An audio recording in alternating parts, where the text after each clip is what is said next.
Before we get into this impromptu video today, guys, I just wanted to let you know that we have a new 10-day shadow work challenge up on the esotericacademy.com, which is down below. It's totally free.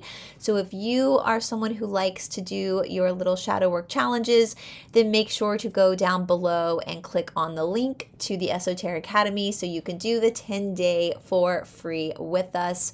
We'll see you over on the Academy, and then let's talk about now, coming up, this new plot twist in the Amy Bradley is Missing saga.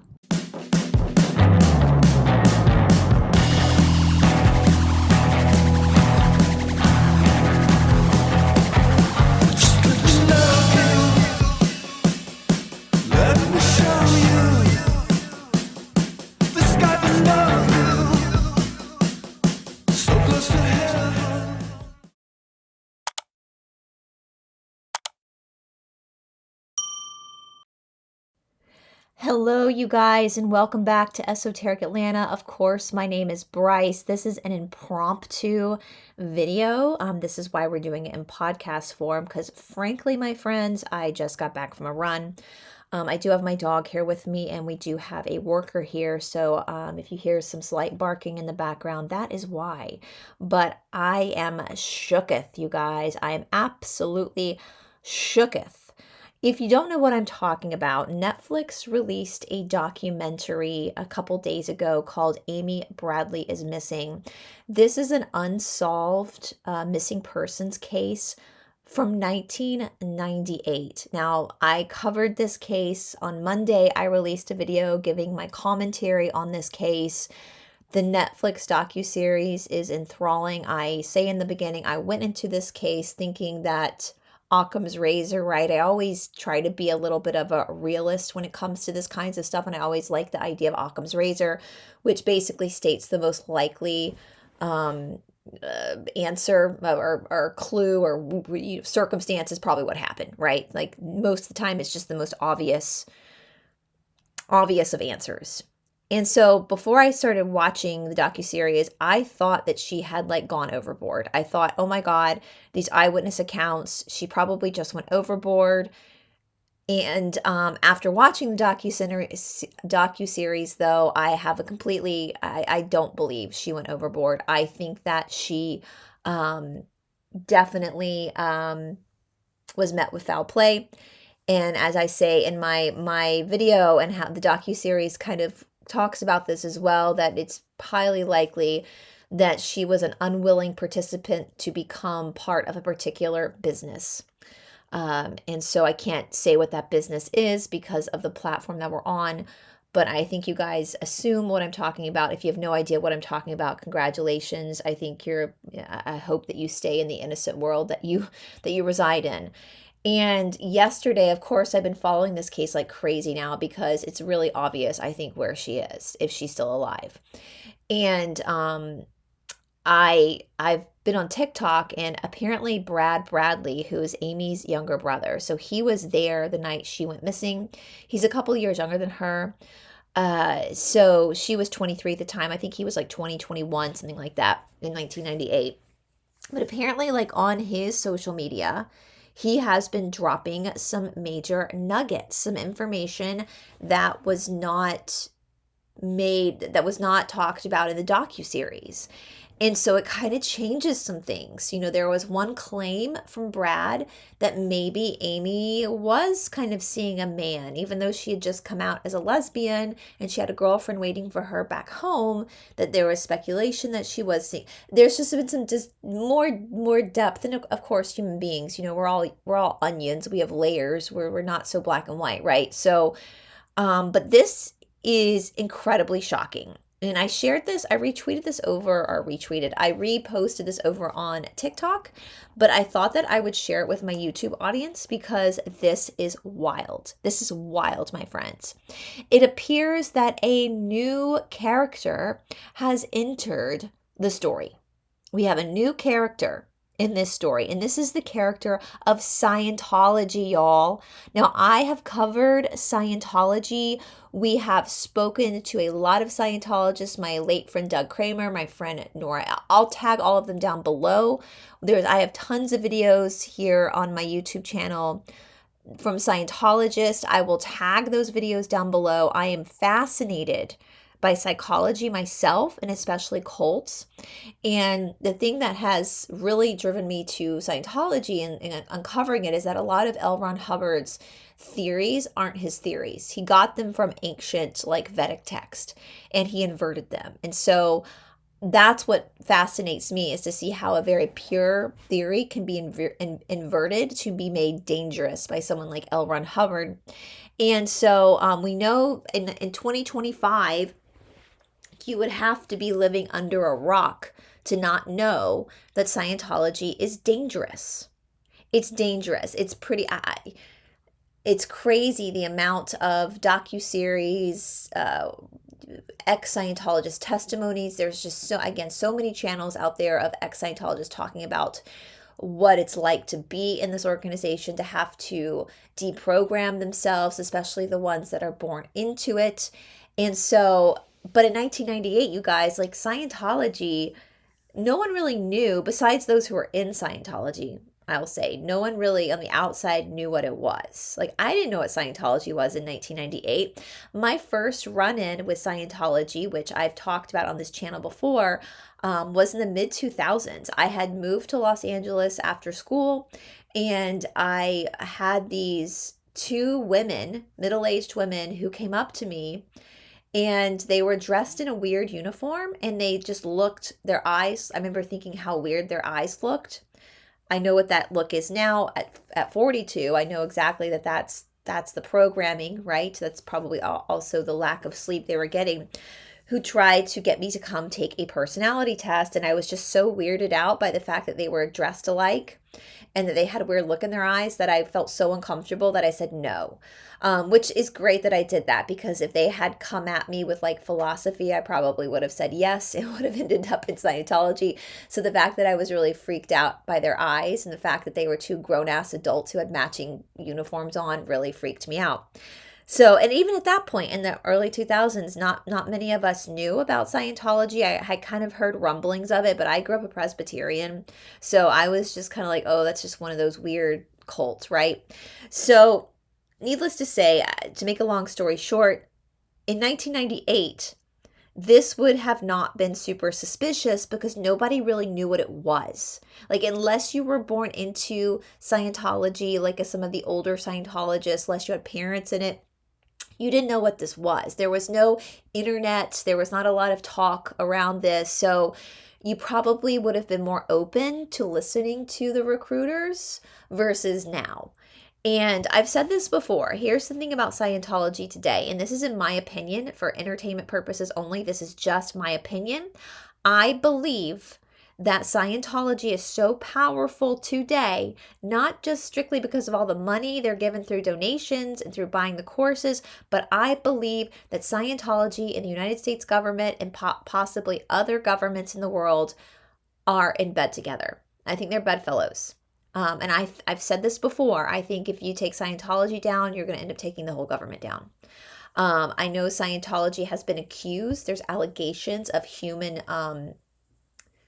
the T word, the carpooling, if you will, which is what we're going to get into with Amy. And I think that it is tied up with, political officials. And I think they do business together. I'm not saying that the political officials are themselves Scientologists. I think they just do business together. And this is the biggest, the industry that I'm talking about is the biggest, most profitable industry in the world. The industry of humans, we'll say, is the biggest, most profitable industry in the world. So to take it down is, as we've learned, is going to take a lot.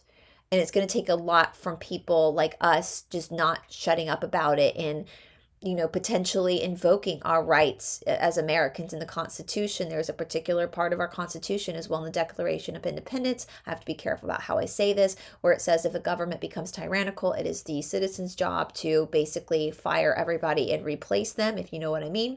So get new people in for the job.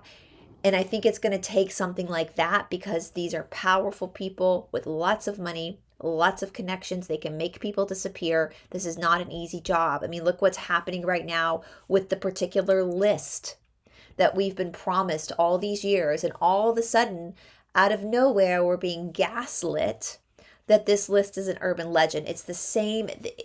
I really believe, in my opinion, that this shenanigans of Scientology when it comes to this stuff is involving the same people that are also on that urban legend list, if you know what I mean. And I don't believe, just for those who are listening, I absolutely believe that there is a list. I think we all know that there is a list, right? So I think it's the same people.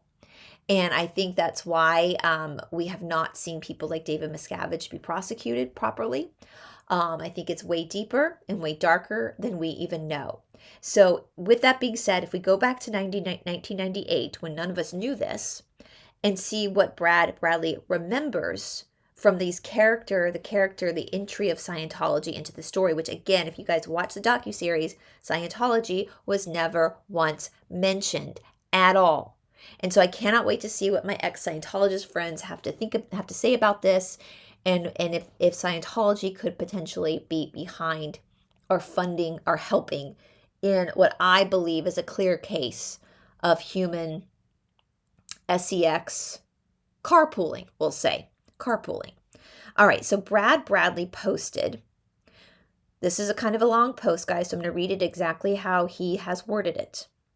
The night before Amy disappeared, which was March 23rd of 1998, during the pool party before we went to the dance club, Amy was talking to two black women in matching uniforms off to the side for close to an hour.